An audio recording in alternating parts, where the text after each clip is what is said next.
you need to have a really clear vision and mission that's executed frequently to your team internally, and also need to be able to back up what you say with what you do.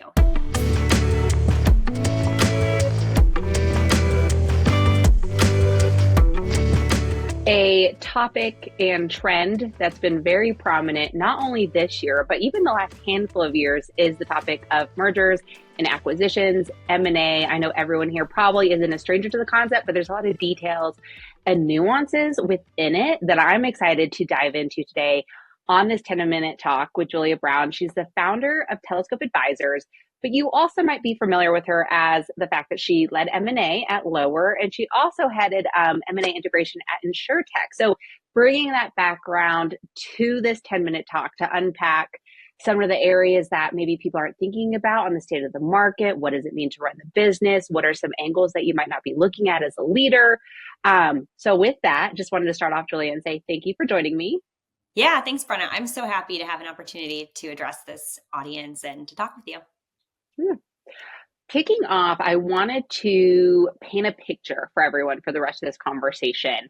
2025 is already shaping up. I mean, there's been a lot of news out there when it comes to M&A, especially in acquisitions. Mm-hmm. How would you describe the current state of M&A? Maybe not even just 2025. We're already kind of going into April and May. We're entering the summer months. But how would you look at the state of M&A this year? And what factors have brought us to this point? I think we're going to see increased M&A activity in 25 over 24. 23 was higher than 24 and 22 was higher as well. But everyone last year was bracing, trying to make it through or see what the new administration was doing and what was going to happen. A few things that have happened are we're starting to see more relaxed regulation from a federal government perspective, which I think opens opportunity for more M&A deals. And also, I'm finding that right now we're in an interesting position where the most recent couple of days, as rates are starting to drop, that's giving buyers a bit more oomph, where they feel more confident to go buy a company because they've got a bit of a brighter outlook for what they're already housing and the ability to go bring in more and add to their company. And for sellers, it's also giving them a little bit of oomph because they're feeling like I might be able to get more for my business now because I'm able to show more deals coming in, better profitability, that sort of thing. So I do think that there is a renewed excitement around M&A for both buyers and prospective sellers right now.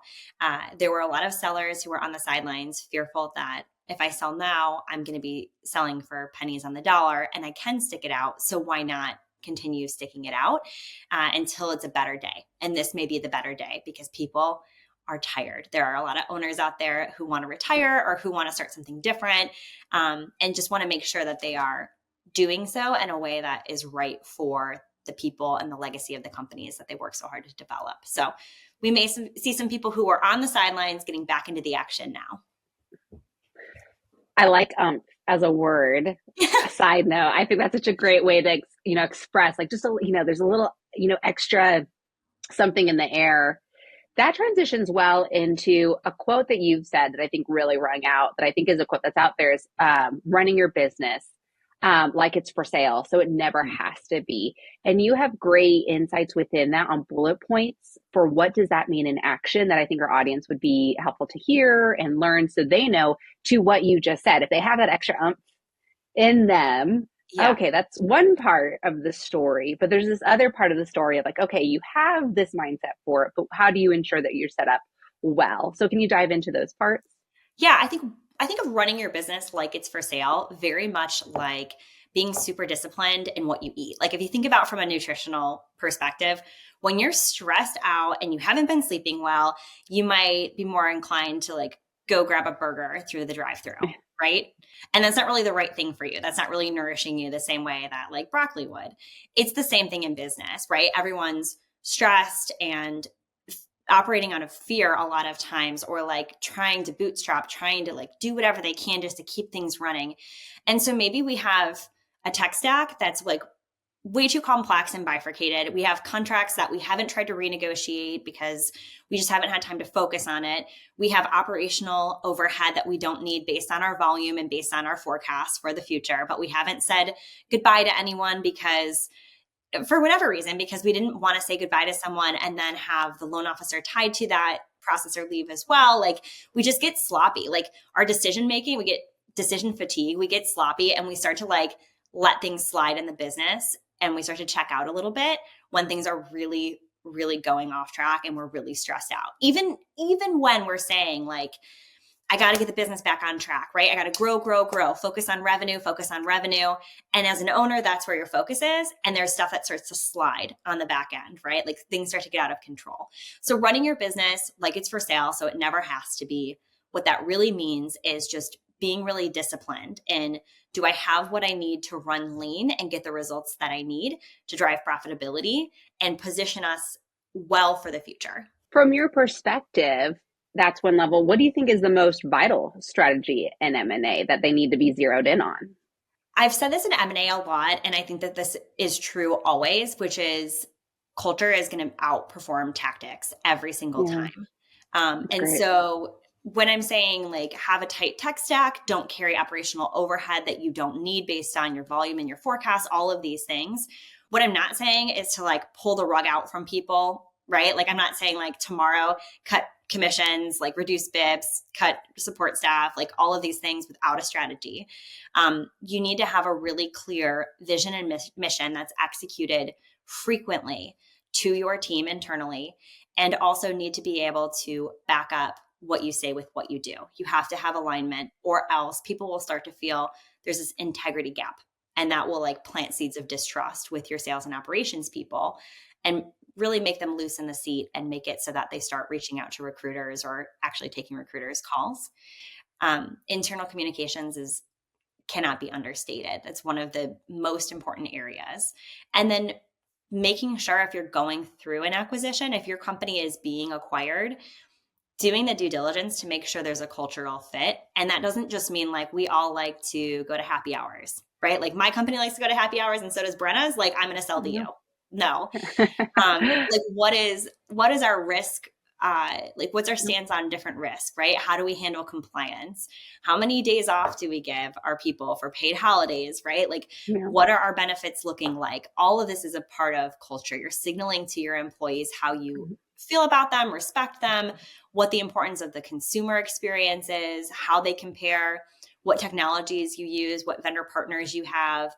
All of this plays into culture. So people hear culture and they think, oh, that's like something soft. I don't have to really worry about that. Like HR will take care of it, or, we're fine. That's not a big deal. It's a really big deal. And it means more than just pizza parties and happy hours.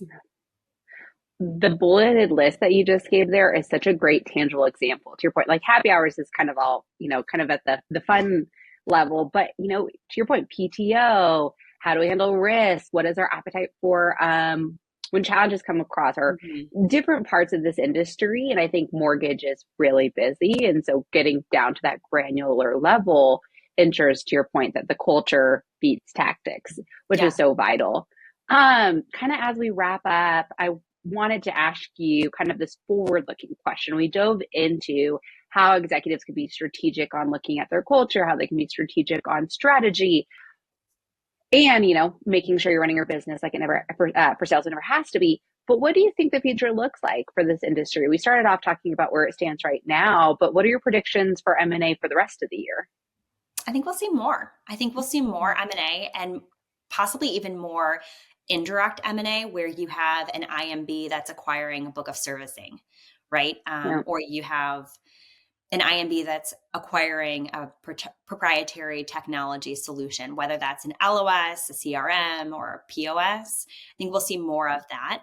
There was a lot of PE investment a few years ago in our space, and exit's not going to be on the roadmap for a lot of those companies. So there may be some opportunities for PE firms to find synergy between companies within their existing portfolio and to push for that as a way of, making 1+1 = 3. Maybe it wasn't the original vision, but maybe it's a way to get something really great out of it.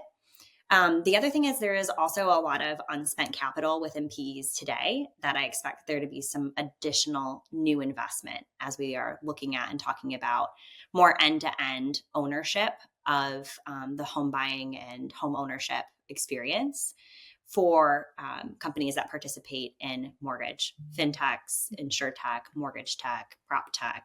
I think there'll be more investment there.